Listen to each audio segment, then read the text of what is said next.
Hi folks, welcome back. Today I'm sitting beside my 1943 World War II era hydraulic Rockford planer. It's probably the most modern planer there is today. They don't make them anymore.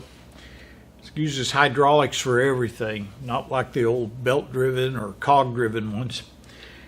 Thus, it's a really powerful machine. Yesterday, it reminded me how powerful it was.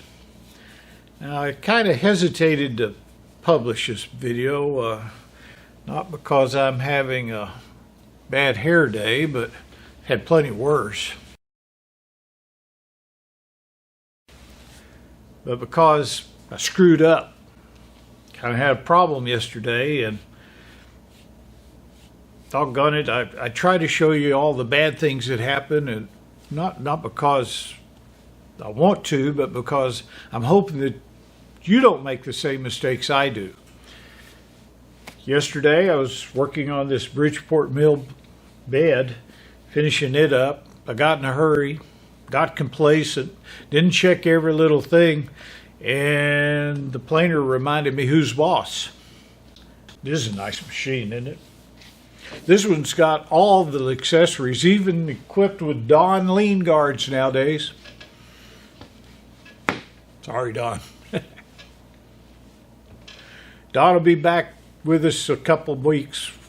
We're still waiting out COVID. Kind of got a little bit of uptick around here, so a couple of weeks we hope it'll be calmed down enough where Don and I can get back together. Stay tuned. See what the heck I did. Hi folks, welcome back. Just doing a little bit of prep work to get ready to finish up this mill table on the planer. Just got these two sides to do, then I can get it off and trim down that 4-foot straight edge that I need to check this with before I put it into the heat treating oven. But got a few things to do here. First of all, I got to remove the Don leaning protecting guards. He's not here today, so that's not going to be a problem. And next, I'm going to do a little suck up, and then I'm going to warm up the planer. Stick around.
I've got to flip the head over to where it comes down at a 42-degree angle, this angle here.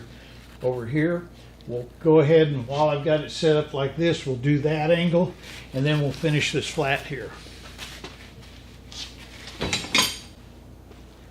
God, I need a bigger shop. A friend of mine made these for me. In fact, his name's Ken. And he was the first person to ever run out of here with a butcher knife by my wife for parking on her grass. Anyway, he ground these up for me. Can you see these? These bits are what I'm going to be using. This one lets me get underneath that dovetail. And this one lets me go down on the dovetail and get close to the surface of the table. A friend of mine ground these up for me years ago. Thank you, Ken. Oh, Ken, give me a call. We need to talk.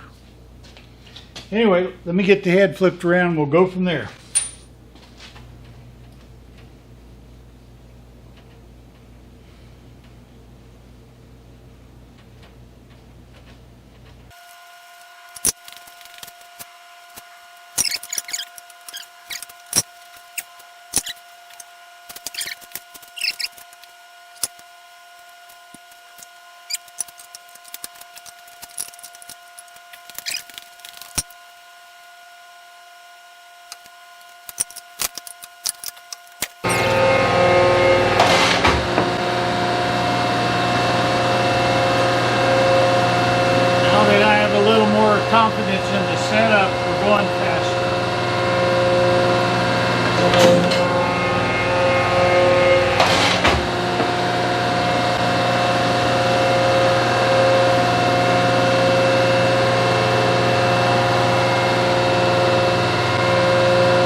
This is only about maybe a third of the speed this thing can go.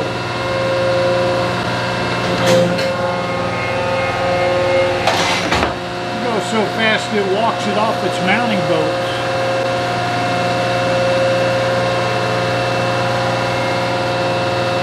Basically now I'm going to get this over underneath the workpiece. And then lower it down on this and get it to the right angle so I can go all the way down. I want the flat of this to be at a little slight angle to the way down here.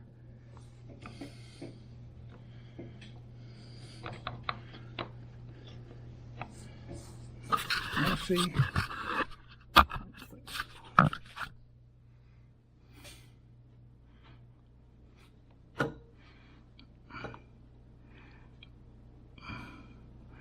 I want it just like that, so I can go as deep as I need to be, right there.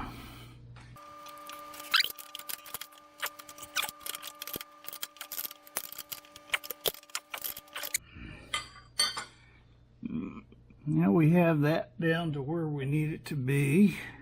It can go all the way there. And now we need to adjust it over.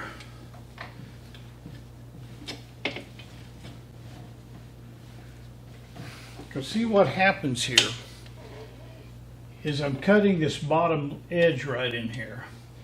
And this tool follows and goes down this way for the depth. I don't have to move it this way. I just need to be going straight down this angle.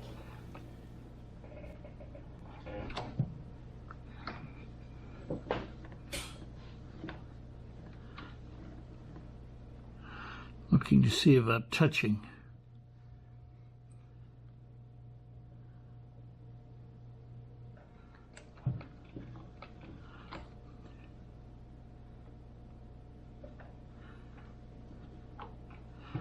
Now I'm touching.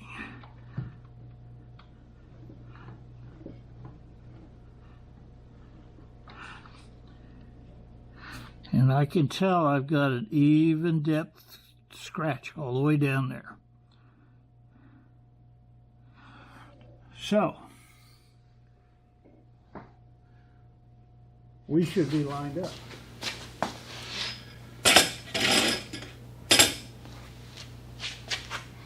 I've got to go get something.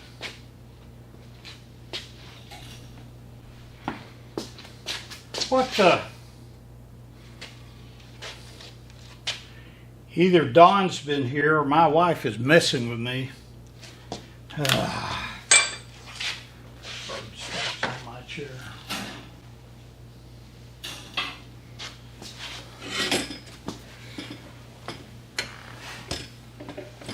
I guess I need to put one of my security gate locks on this door so nobody can get in but me. All right.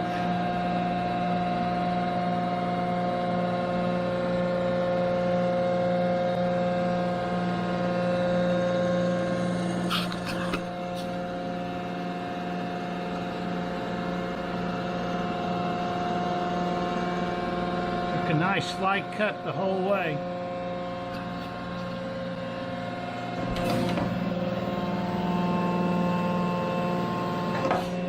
We'll let it go again. See if it starts at the beginning. And it did.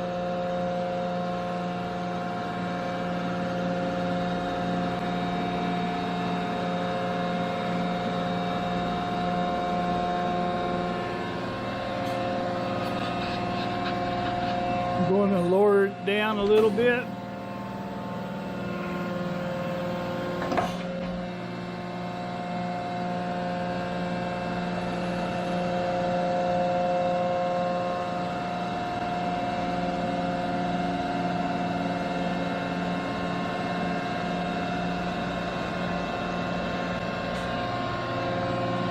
got this thing going full stroke because pretty soon I'm going to have to start picking that up because it's underneath the overhang.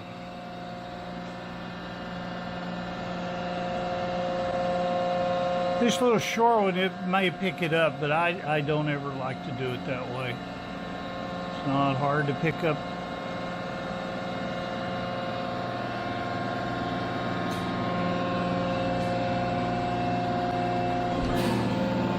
Running full swing and slow like this gives me a chance to make sure everything's okay.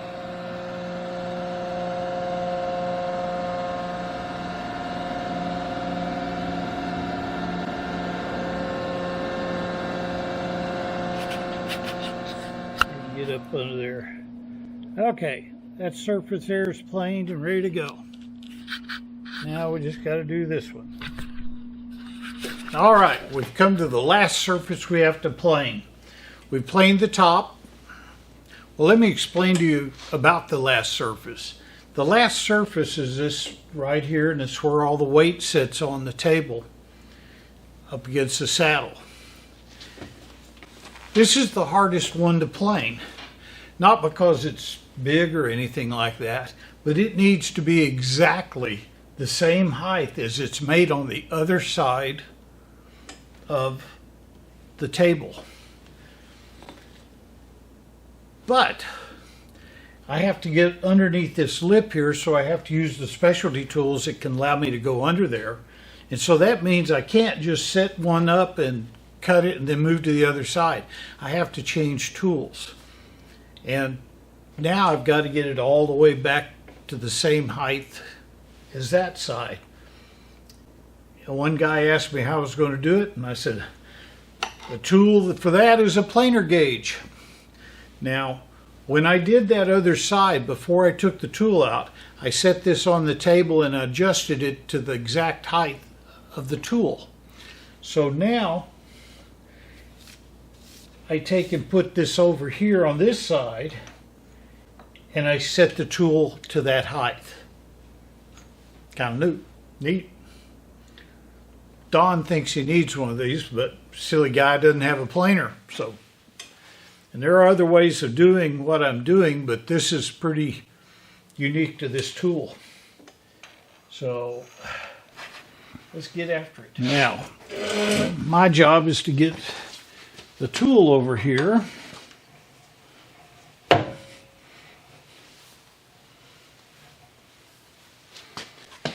Maybe I'll move this around some.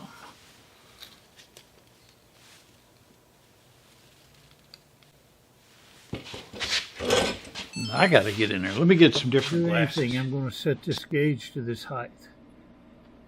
Right there.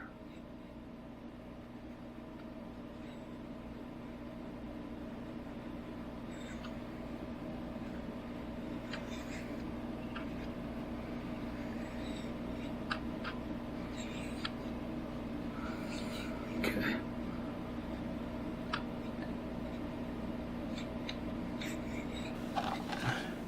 This is a Steer-It brand, and it's got different kind of accessories that you can screw on to get different heights. Got a scribe part on it. You can go up any higher and stack them. It does all kinds of good things. But you don't need one. Don. Don't have a planer, Don. All right. I'm going to leave that adjusted just in case something happens.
Well, I promised you I'd show you the screw ups too. And I made a big one. Now, I don't know what happened, but for some reason this tool, even though I tightened the bejesus out of it, dropped down too far. This is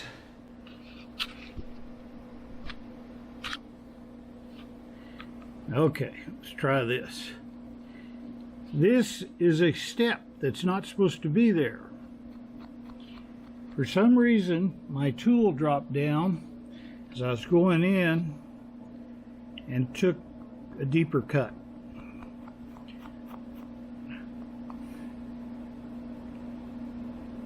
I don't know if I accidentally hit it or what. That has been known to happen. But I do know that ain't right. So what do? This first step up here is the depth I need. That step shouldn't be there. Now, in the grand scheme of things, it's not a big deal. It would just have an 1/8 inch less width of the bed.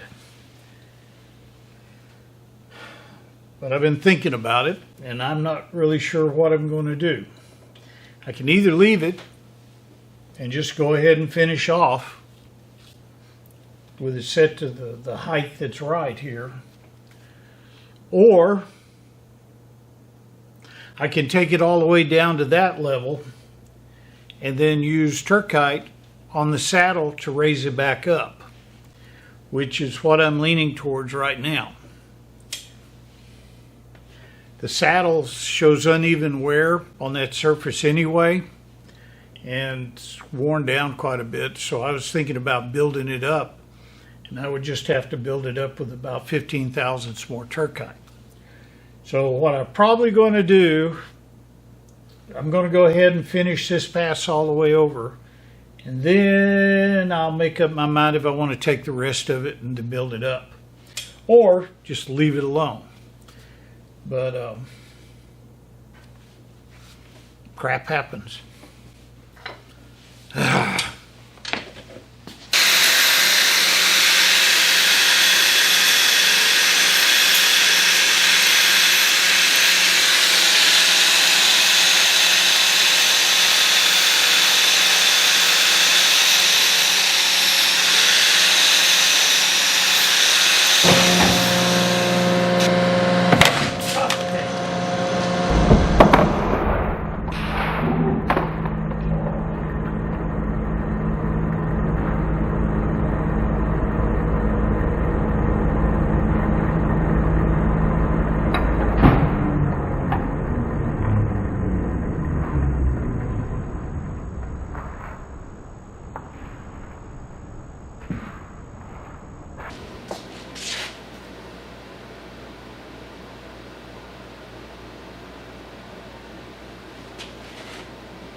I have no idea what.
explain what happened this time.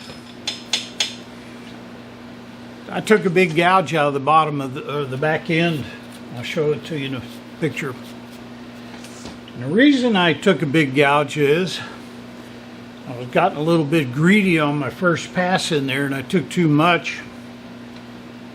And I had not locked this head down. When I was using it to go underneath, you have to unlock it. And I did not lock it, and I was taking too big of a cut, and it wiggled and dug in, took a big chip out. Scared the bejesus out of me. Again, I just knew that the tool bit had shattered, but it hadn't. It just chipped off a piece off the end of the way, which looks like crap, but it's mine, and it won't affect it in any way. But it made me go ahead and take it down to the next step of where I'm going to go and put Turkite on the saddle. Kind of made up my mind for me. So basically what I'm going to do is finish this side out and then switch over and take the other side down to the exact same height. And that should be a good enough surface to get going on. Just goes to show you guys, I've been doing this quite a while now, and you get in a hurry and make mistakes. So don't do what I do. Alright, I had to reset the depth of the blade out of the holder because I was getting too close to this. Now I can reach all the way underneath there. One of my viewers made a comment that they used to set the tool down to where it would kick out and have enough clearance as it came back. Well, maybe I need a picture of that, because the way I have to set this specially ground bit, I don't see any way to do that. So I'll just keep lifting it. Okay, wish me luck. I've got to rough it out some more in there, and then we're going to get down to this level and take the final pass through there.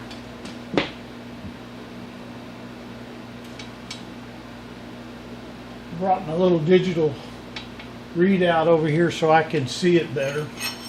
I've got the top locked. Let's see if we can just keep on going with no problems.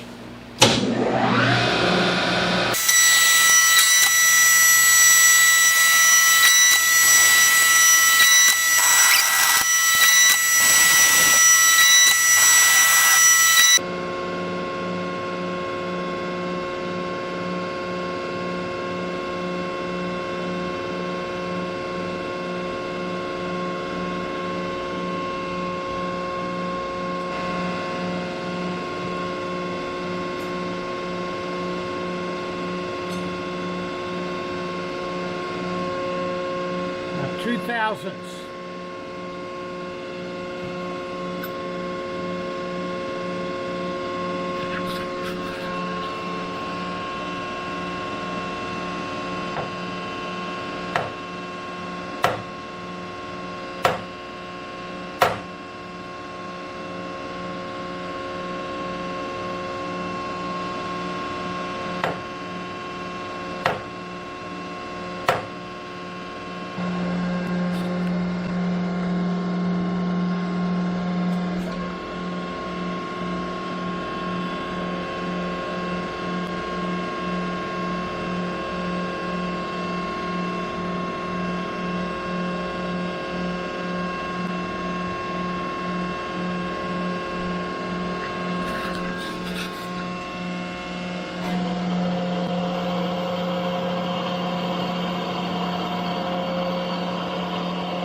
This side, 0. This side, same area. I'll get my hand on it tight. There you go. As close as I can get it. Well, folks, I had to do it a different way. I just have to be real careful now starting off because I don't have any guidelines. It's 0 on both sides. Just have to be careful how I'm going. Check a lot more often. Well, that's what it looks like now. Got one boo-boo. In fact, that's why that little lever is bolted tight. I did a straight edge one time and then accidentally hit it. Tonight's was a different one. I hadn't had that one tight. Well, okay, now we can pull this one off the table and it will go on and be scraped. Got quite a pile of stuff waiting to be scraped over here. A few things there. A straight edge over there. We'll get after it. Thanks for watching. Oh, some things over there. Hi, Bob. Well, thanks for watching. We'll continue on later.